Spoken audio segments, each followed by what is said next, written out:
In honor of Earth Day and other grass-based holidays found in April, I decided to mess around with Sylvans. Obviously, Sylvan Princess Sprite is coming out pretty soon.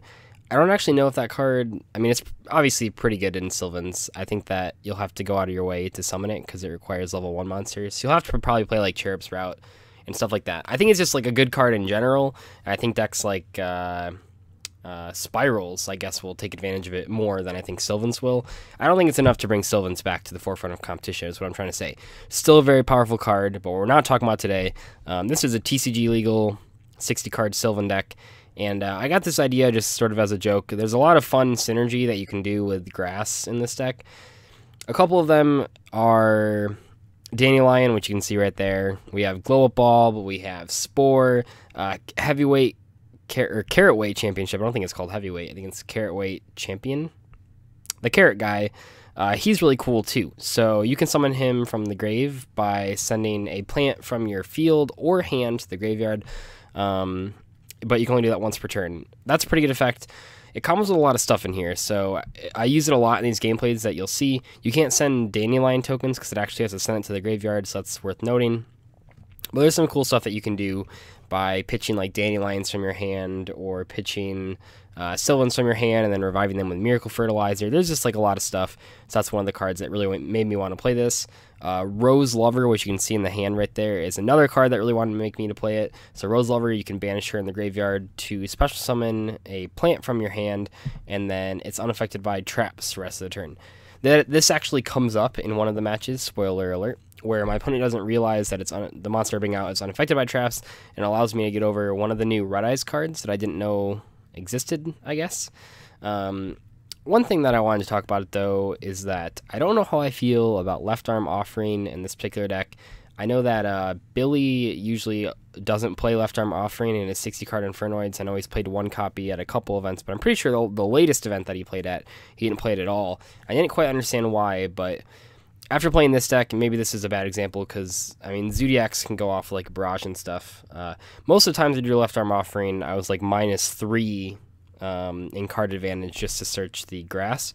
And one of the differences between this deck and most other grass decks is you actually kind of need cards to make your mills worthwhile. Obviously, Snow is still very good by itself, but the Carrotweight needs a guy in the field.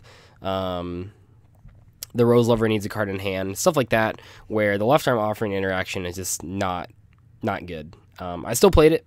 I used it to search Soul Charge a couple times, but obviously the big drawback is you can't set cards, so you really can't do anything. I mean, I guess the ideal hand with Left Arm Offering would be like drawing Mount Sylvania and a Miracle Fertilizer or something, just like multiple Miracle Fertilizers and a Left Arm Offering, so you can activate both Miracle Fertilizers, left arm your whole hand, and then grass everything. But realistically, I don't think it was that great of card, and I'm not sure. I mean, this is kind of a joke anyway. I'm not sure if I'd play it going forward, though. As far as traps go, the only trap in the deck is Floodgate Trap Hole. You're probably going to see this in a lot of decks that I'm playing right now. I really love Floodgate Trap Hole, just in general. I had never played it before the first event that I played Fluffles at just a couple weeks ago, and man, it was like, it's almost like my new favorite trap card at this point. I mean, Quaking Mirror Force is really cool, and obviously stuff like D-Barrier and Strike is really cool, but Floodgate Trap Hole is like so permanent, and I really like making Rafflesia right now. I think it's super powerful, especially in like Dinosaurs, where you can use it to send Treacherous Trap Hole to pop the Baby Ceratosaurus, and man, it's just, there's a lot of cool interactions with Traptrix Rafflesia. It's really cool that she's also unaffected by trap cards, so she can't get hit by stuff like Strike and Lost Wind. But I'm playing Floodgate Trap Hole in this deck for hands like these where you draw the Instant Fusion, and you can either make the Rafflesia as a defensive option or Emerald as an aggressive option. Emerald might sort of seem counterintuitive because you want cards in the grave to revive and you want cards in the grave to banish with Snow.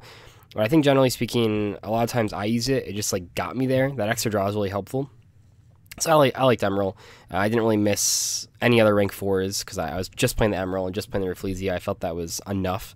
One card that I never ever resolved was Raging Mad Plants. So if you don't know what that card does, it's a quick play spell that it increases the attack of all plants you control by 300 for every plant in your graveyard, and then during the end of the turn, all plants you control are destroyed. I thought it would go off. I really did. especially in a 60 card deck. You know, you think you're milling a bunch of plants. I don't think I ever drew it in combination with grass. I think it maybe happened once where like I grassed and then on a later turn I drew into the Raging Mad Plants, but I think that was the game where it's not in one of these replays. I'm pretty sure I still lost the game because I Raging Mad Plants a carrot to like 5,000-ish attack, and then they just killed it, and yeah, it was really bad. So I don't think I'd play that card going forward. I mean, if you want it for the memes, I suppose you could play it. I also don't know how I feel about Rose Paladin. I thought it had a graveyard effect, honestly, because I never drew it. I guess I knew it didn't have a graveyard effect. It's a card that I thought was like kind of neat because you can pitch it to search Sage Koya or Hermitry, and I thought that was really cool. It's only one of in this deck. I believe I use it there. Yeah, I soul charge it to make a rank 4, and that's kind of neat, but it's like, it's not even a plant monster, so if you excavate it, it doesn't go to the graveyard or anything, so that's kind of frustrating. It's actually a warrior. Not sure about Rose Paladin there. See, I'm not trying to bash the deck that I built to you. I'm just saying that not all the decks I play are perfect. One thing that I didn't know is that the Aurea, the rank 7 Sylvan, and the rank 8 Sylvan are actually just insane right now. Aurea has pretty much always been crazy. I didn't ever use, maybe I used a tribute effect like once, but mainly you just blindly try to hit 3 cards off top of your deck, and if you hit any plants, it's non-targeting bouncing. That's actually really incredible. I totally forgot that card existed, and when I was playing Sylvans, I was at the point where it was basically impossible to summon any good monsters besides like one rank 8 a turn, but there were a lot of times where I summoned the Aurea and whatever the other guy, the rank 8 is called, and that's kind of hard to deal with because you're bouncing. I mean, the rank 8 is a guaranteed bounce 1, and then the Aurea usually is bouncing 2 to 3 if you're lucky, depending. And that's kind of hard to deal with. I mean, a lot of decks right now are summoning a bunch of extra deck monsters, and if you can stick those high rank monsters, you can usually do some damage. One card, oh yeah, so one card I wanted to talk about as well was TG Hyper Librarian.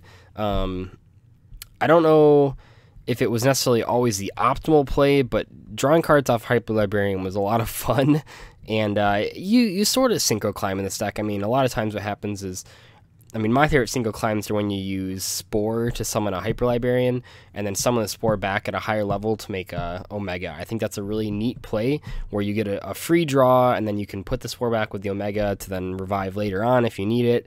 Pretty much anything that you want to do with the Spore at that point, you can just do. I don't know if Spore is necessarily I said necessarily twice. I don't know if Spore is better than Glow Up Ball. Probably not, because it requires a lot more setup. But Spore was one of the cards that I always wanted to hit off of the grass, where Glow Up, I felt like it wasn't always necessary, because Glow Up requires a more specific field, where Spore is, I mean, it can be used for a lot of different stuff, because you can use it for like rank 7s and rank 8s, depending on, well, I guess, I mean, like sort of rank 7s, I believe in one of these games I bring it back and then make a Black Rose and then make a rank 7. But you can pretty much make any of the ranks that you have. I believe I used it to make rank 4 once or twice in this video, and I just thought it was kind of neat. I haven't played with plants in a while, so I was excited to actually get a chance to play them.